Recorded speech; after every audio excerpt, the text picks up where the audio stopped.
guys, welcome back to the channel. Thank you so much for clicking on today's video. And we are here once again to talk about season 5 of The L Word. Now, before we get started, make sure that if you're not already subscribed to the channel, that you click that subscribe button and click all notifications. That way you'll be notified every single time that I post a new video. And don't be afraid at any time if you like the video to give it a thumbs up, and also comment your thoughts on the episode down below. And also after the video, why not check out my merch? The link is in the description box underneath the video, and you can see the L Word Generation Q and the original show shirts that we've got at the moment.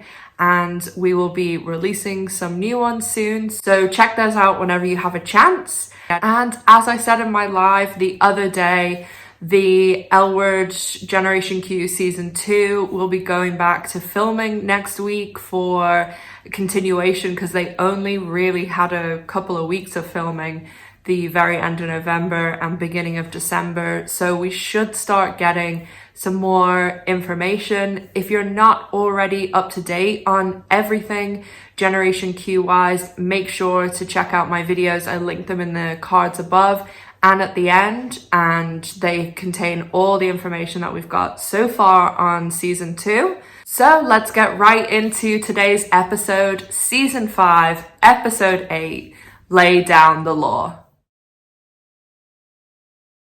Now, I've said in a lot of these videos about season 5, I really enjoy all of the cold opens for season 5 and how they're all related to Les Girls, but I really hate this opener. I think it was such a waste to have The Liquid Heat is the name of Nikki's movie, but then that's next week's episode too. I don't know what they were thinking. It was just a waste of an opener. You could have done something way better. And the Nikki character really annoys me anyway, so this episode focuses quite a lot on her, and I do really like obviously the Tasha and Alice stuff and then the Bette and Tina stuff, but the rest of this episode is really, I find it quite a difficult watch. It's not one that I really rewatch a lot. And I remember when the original show was on, the last week's episode, The Lesbians Gone Wild, and this one together, I was like, oh, maybe the season 5, magic is going, because season 5 is so good, pretty much bar these 2 episodes. And I think you guys agree, because last week when I did my review for episode 7, a lot of the comment section, everybody was saying they didn't like this episode, and I noticed that it had a lot less views than it normally does. So I think that this episode probably will go the same way. Maybe a little bit saved by the whole Tasha and Alice storyline, but for the most part, definitely not one of my favorite episodes of season 5, but I'll talk more about that at the end. So starting off with Jenny, and we have this scene in the beginning with her meeting with the wardrobe costume designer of the movie.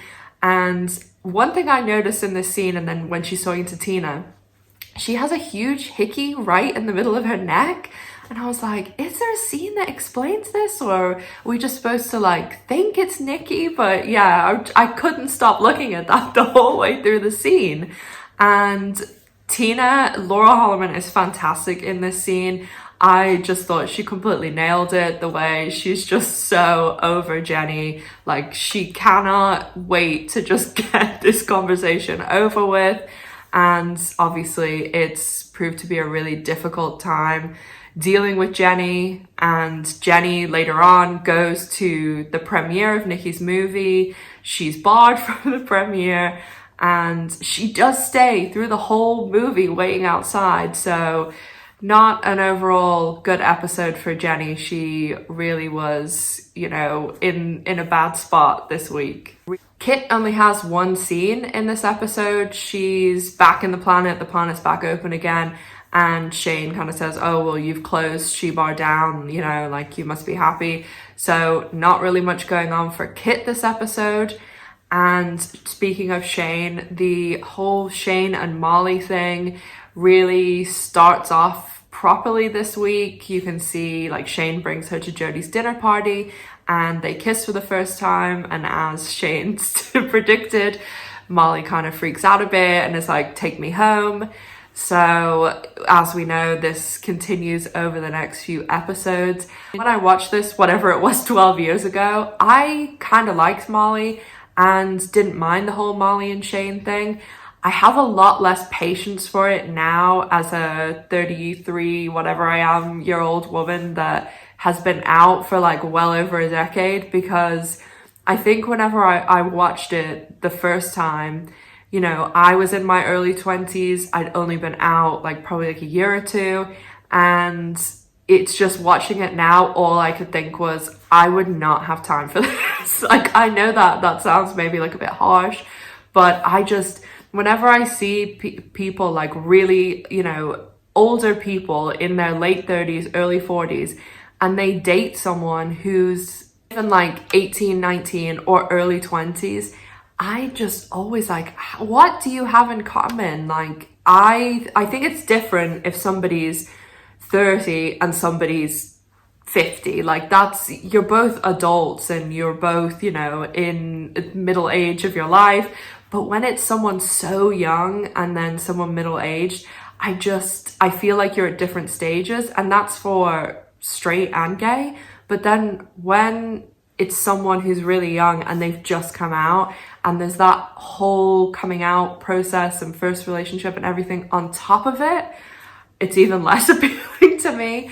So I think during this rewatch, I do have a little bit less patience for Molly, and I just don't see what is so appealing for Shane, because I don't know, maybe she likes that she's really smart or driven or something, but there just seems to be a whole lot of negatives and not very many positives. The main one being that they kissed and then she freaked out. So yeah, I don't know.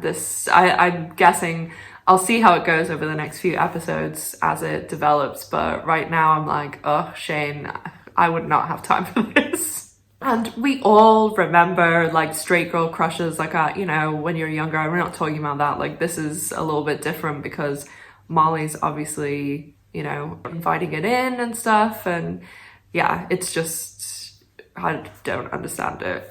Again, Max isn't in this episode, and again, as I've done all through season 5, if you have not watched Disclosure on Netflix, go and watch it. It's brilliant, and they go over all the L word scenes and the Max character, and Leo Sheng, who plays Micah, and Jamie Clayton, who plays Tess in Generation Q, are both in it as well. Okay, Alice and Tasha, this is kind of the main bulk of the episode, is Tasha is on trial for her acts of homosexual behavior, and it's so awful watching this and knowing like so many people went through this exact same thing. So I obviously, I've said tons of times before when this whole storyline was building up, I am so glad that people don't have to deal with this in the States anymore, and we've moved on from this archaic thing. But the whole trial and Kelly McGillis, you know, her coming in and playing Davis, and then I've talked about on the channel before too about how Kelly McGillis wasn't out yet, and then she appeared on the L Word, and right when the episode was airing, slightly afterwards, she came out. This was quite a common thing when the show was on for some actresses to do, or to come out afterwards. And yeah, Kelly McGillis in this episode, the way that they're portraying her, and especially in that scene where Tasha is in the gym with her, I just didn't really like it, because by showing these things where like Tasha and Davis are like looking at other people, it kind of feeds into this thing about people and, oh, you can't possibly have lesbians in like a locker room because they just like cannot control themselves. And it's about the whole thing of, you know, when straight women like think that every lesbian they meet wants to sleep with them, and it's just not the case. And maybe because like Davis is obviously like super, super repressed, that you know, she's in an uncomfortable situation. But I really didn't love this scene, and just the whole thing in the gym, just I didn't like it. Alice in the courtroom was hilarious though, especially when, you know, Davis calls a break and Alice is like sitting there like smiling like, I'm okay.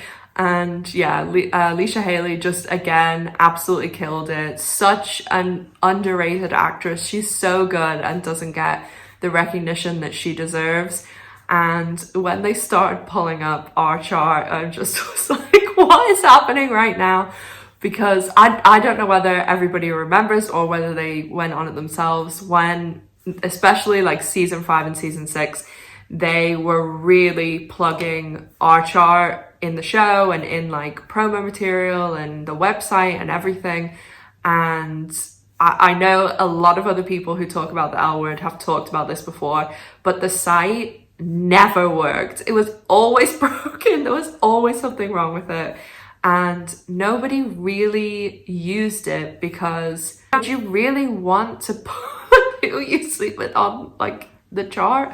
It was so strange. And yeah, the site never works, and they were constantly plugging it on the show. But when they brought it up in the trial, I was just like, what is happening right now? Like, imagine if you were one of the people in that trial and you're like, oh yeah, like today we brought this R chart up and they're all like, Alice is a lesbian on a lesbian site talking about lesbian things. I'm probably going to get struck by YouTube for saying lesbian so many times in this episode, but there you go.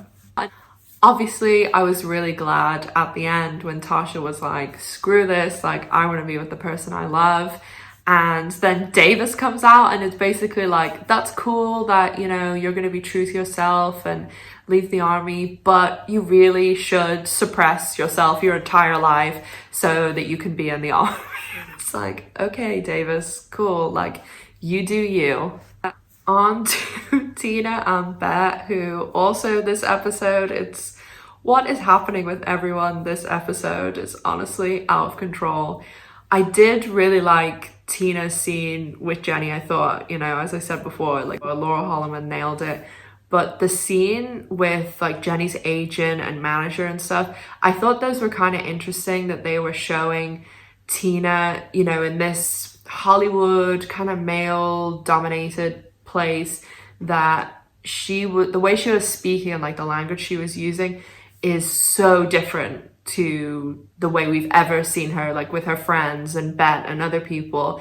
And I can totally relate to that, in having to sometimes talk like I don't want to say like the boys, but you know, be in that environment, and there's things that you just would never say outside of like an office or where you work in a very, like the last company I worked in was super like male dominated and pretty sexist and pretty little bit homophobic. And it was just this culture, and they were so blind that they couldn't even see it. Like everyone in any, you know, upper position was a white, cisgender, straight, rich man. And, you know, the only women in the company basically were in marketing or HR. And you would kind of point these things out, or, you know, talk about, why don't we do like, because when I worked for PokerStars, they were really great and they had so many women in like, you know, director positions, and they had like a women in e-gaming thing. And I definitely suggested all these things, and it was just like, they looked at you like you had two heads.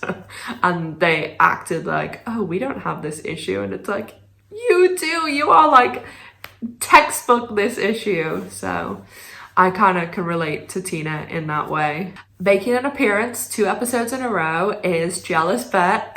And when Tina and Sam come to Jodi's meal, oh my god, Sam, you can just imagine Sam was like in the middle of Bet and Tina and that whole thing's going on, and you know she went home and was like, what the hell was I just involved involved in, and like told her friends like, oh my god, yeah, I was in the middle of Tina and her ex-wife and it was a mess. And this is the other thing that killed me in this episode, is when everybody goes to look at Jodie's piece on the roof, and Bet and Tina have that like moment in the kitchen, and super cute, like tension, everything. And then Bet says, I think that we should go and see Dan Foxworthy. He knows us better than anyone. And I was like, what is happening? What is happening? One, I thought it was ridiculous and maybe some people will be angry that I say this, but I'm just gonna say it. In season 1, whenever Dan Foxworthy was in, I just cannot imagine a white, cisgendered, rich man being able to be a therapist to a lesbian couple. Like, I just, how? Like, it just, what? I could never get past it. And when they say this in season 5, I'm like, are you joking? Like, what is happening? There's tons of other people that I would even say talk to Alice before you talk to Dan Foxworthy. Like, oh no, just what a mess. What a mess. I do love when Bet and Tina bring up like trips they've gone on. Like, they talked about India in this one, and then before they've talked about when they were on a cruise. And I don't know, I just like thinking in my head about them going on like these super fancy, like luxurious holidays. And yeah, like, I don't know, I just like thinking about it for some reason. Also, the scene where Bet and Jodie, I talked about this in my live, I think the other day, where Jodie and Bet are talking about the dinner party, and Bet's like, did it ever occur to you to ask before you invited Tina? And Jodie's like, no. It's just, I'm brilliant. I was like, here you go, Jodie. And then when Jodie's like afterwards, like, oh, don't come, then it's just, I do really like Jodie. Like, I think that she is very like evolved as a person, and yeah, she has some hilarious lines. And then there's also the scene where Bet goes to see Tina on set, and then because getting mad at Jodie about inviting Tina didn't work, she then goes and gets angry at Tina for saying yes to going to the dinner party. And Bet's talking about like, I don't want, this behavior for Angie and stuff. It's just kind of funny because even now, 12 years later, like, Angelica sometimes just must be like, oh, my mothers, like, they are just so much drama. I like thinking about that too for some reason. Definite line of this episode was when Bet is saying to Sam about not drinking, and she's like, I think you would need a stiff drink after being mired in Jenny's masturbatory overs all day long. I was like, I laughed so much when she said that. That was definitely the line of the episode. And that is pretty much it for this episode. As I said at the beginning, not really my favorite season 5 episode. Probably this episode and the last one, the Turkish oil wrestling one. I always skip those ones in season 5, and I rewatch season 5 a lot, but they're just, I don't really feel like there's anything in them that is super, super important. Like, we do get these, like obviously the start of Shane and Molly, Tasha's trial comes to a head in this one, and there's other things, but next episode when they do the previously on the L Word, you could pretty much get it from that if, you skip these episodes. Obviously, yes, watch them once, but they're definitely not episodes that I go back and rewatch. If at any point you enjoyed the video, make sure to give it a like down there and let me know what you thought down in the comment section down below. And don't forget to subscribe to the channel so that you're notified every single time that I post a new video. We shall be getting lots of Generation Q Season 2 news, and sometimes the YouTube algorithm kind of messes things up. So always best to subscribe so that you'll definitely get notified whenever I post. And if you do subscribe, don't forget that I am giving away one of my L Word merch shirts. If you want to check them out, the link to the merch is in the description box below the video, and the winner will be announced during the season 5 finale. As we know from our Christmas Advent Calendar special, Sonia won the L Word goodie bag. So make sure to subscribe, like, and comment to be entered into the draw for the L Word t-shirt. And don't forget to follow me on social media for even more L Word content in between my videos. As always, guys, thank you so much for watching. I hope that you all have a really good week. It's back to kind of normal now that Christmas and New Year's is over. So I hope that 2021 gets kicked off the right way for you. Make sure to stay safe, take care of yourselves, and I'll see you in the next one. Bye!